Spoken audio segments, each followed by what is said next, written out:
इसको अब हम जानने वाले हैं बच्चों। आप भी जानते हैं we are here for rank booster series, एक ऐसा कॉन्सेप्ट जहां पे मुझे मानना है कि पीवाईक्यूज तो करो, मना नहीं है, बिल्कुल करो। आप लोग करते हैं, अलग अलग अंदाज में करते हैं, मुझे पसंद नहीं आया वो अंदाज, क्योंकि वो कुटुक कुटुक ऑप्शन बढ़ाया जा रहा है। मास्टर बताओ ये इसका आंसर क्या है, आज ये चैप्टर डिस्कस करने वाले हैं, आज इस चैप्टर का answer A B D G चल रहा है और खेले जा रहे हैं। भाई ये पीवाईक्यूज करने का सही तरीका थोड़ी है। पीवाईक्यूज करने का एक बेस्ट वे होता है, वो तरीका ये है कि आप टाइम बॉन्ड के साथ, क्योंकि आपको एक एंट्रेंस में 3 क्वालिटीज का जानना, 3 क्वालिटीज का होना बहुत जरूरी है। आप सब जानते हैं, first is accuracy, second is timing and third is confidence. तो इन रैंक बूस्टर सीरीज में हमारा फाइनल टच है कि हम अपने कॉन्फिडेंस, एक्यूरेसी और टाइमिंग को इंप्रूव कर लें। अभी तक हमने कितने बार पूरा सिलेबस कंप्लीट कर लिया सर? ड्यूरिंग सिलेबस कंप्लीशन 3 महीने का जो बैच बना, नवंबर दिसंबर जनवरी, फिर मॉड्यूल का डिस्कशन भी हुआ, तो हम 2 बार तो ऑलमोस्ट सिलेबस फिनिश कर चुके हैं। तीसरा बार भी और कर लिए, कौन सा? करो या मरो सीरीज के दौरान। चौथा बार भी कर लिए जब हमने एक फुल सिलेबस टेस्ट दिया एएमयू का, और एक 5वीं बार भी कर लिए जब हमने जामिया का आज फुल सिलेबस टेस्ट दिया। तो आप पूरा सिलेबस पढ़ के आए थे, तो आप अभी तक 5 बार सिलेबस कंप्लीट कर चुके हैं। अभी और कितने बार सिलेबस कंप्लीट कराओगे? आज ही से हमारा 11th एंट्रेंस का बैच शुरू हुआ, तो मैंने बच्चों से पूछा, बताओ क्या लगता है इमेज क्लासेस आपको कितने बार सिलेबस कंप्लीट कराने का मौका देता है? सब बच्चों ने कहा सर 4 बार, 5 बार, एक ने तुक्का मारा 10 से 15 बार। मैंने उनको जब काउंट कराया कि कम से कम हम 30 बार सिलेबस फिनिश करते हैं, और वो देखो 5 बार आपका हो गया है।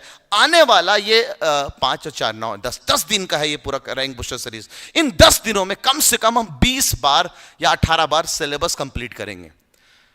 अब क्यों? क्योंकि आपने 3 महीने का वक्त दिया, फिर आपने 16 दिन का वक्त दिया, तो आपने सिलेबस को 3 महीने में पहले डिस्ट्रीब्यूट किया, अब 16 दिनों में आपने पूरा कर लिया। अब आपका दौर आया है कि अब आप डेली रिवाइज करो अपने सिलेबस को।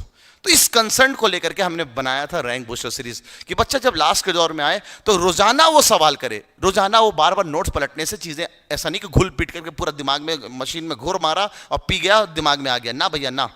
अब इस बात का कंट्रास्ट होना कि सच में मेरी पूरी तैयारी हो चुकी है, इसका एक जजमेंट बताता है रैंक बूस्टर सीरीज, जिसको हम कहते हैं लास्ट ईयर के पीवाईक्यूज को सॉल्व करना। तो भैया हमारा मेन मोटिव यहां पे रहेगा। हम लास्ट में आपको क्वेश्चन आंसर सेशन लेंगे प्लीज, है ना, और जो भी चैट सेक्शन में बात कर रहे हैं बच्चों। फिलहाल मैं चाहता हूं कि वो जो बातें मुझे बतानी होती है, मैं इन 3 सालों से बच्चों को हर बैच में बता रहा हूं, वो कुछ भी मिस ना हो जाए। तो रैंक बूस्टर सीरीज का पहला मोटिव क्या था कि टाइम बॉन्ड के साथ बच्चा पेपर दे, जिसकी वजह से वो अपनी एक्यूरेसी, टाइमिंग और कॉन्फिडेंस, ये 3 फैक्टर को इंप्रूव करे। तो अगर आप सच में मेरे रैंक बूस्टर सीरीज के अंदर अपनी वो 3 क्वालिटीज को इंप्रूव नहीं कर रहे हैं, रैंक बूस्टर सीरीज में ज्वाइन होना सब बेकार है। आप कहते हैं सर आपका कोई भी सीरीज बच्चा ले ले, उस सीरीज में बच्चा का पक्का सिलेक्शन हो जाता है। बिल्कुल, मैं आपको दिखा रहा हूं रैंक बूस्टर सीरीज को, यानी इनडायरेक्टली एमयू बूस्टर अगर कोई कर ले बच्चा, उसका सिलेक्शन पक्का है। लेकिन नवाब सर के अंदाज में। सर तो नवाब सर का अंदाज क्या है? नवाब सर का अंदाज यही है जो मैं आपको रैंक बूस्टर सीरीज में दे रहा हूं। आपको करना क्या चाहिए कि आपको एक पेपर उठाना चाहिए रैंडम, आपको पहले से पता नहीं होना चाहिए। उसके लिए पहला खास ये कि आप लास्ट ईयर के पीवाईक्यूज ना करो, आप पहले से एक पेपर उठाओ, एक पेपर को टाइम बॉन्ड के साथ बताओ। टाइम बॉन्ड क्या सर? अरे सुबह में 10 से 12 पेपर होता है, हाँ तो 10 से 12 बैठ जाओ, टाइमर लगाओ 2 घंटे का और बैठ के बनाओ।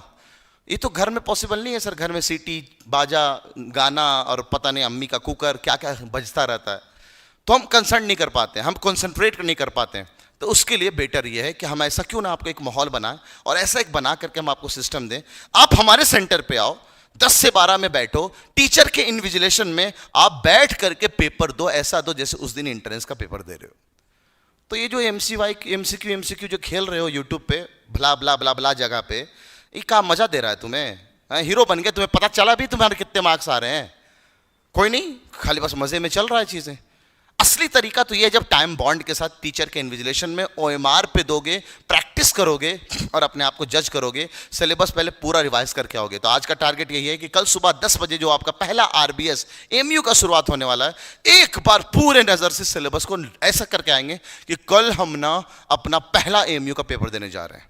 तो समझ लो, कहते हैं ना इंसान पहली बार फेल हुआ, फिर वो फेल हुआ, तो they are always giving you a chance कि आप फेल से एक नया तरीका देखो कि आपके अगर मार्क्स अभी भी कम आ रहे हैं तो कमी क्या रह रही है। तो हम आपको कमियों को दूर करने के लिए 18 मौके दे रहे हैं, 18 मौके आपको मिलने वाले हैं इन गिवन 10 दिनों के अंदर। तो तरीका क्या अपनाना है आपको? रैंक बूस्टर सीरीज जो आएगा, अभी हम पीवाईक्यूज कराएंगे, हम आपको 2 स्लॉट में कराएंगे।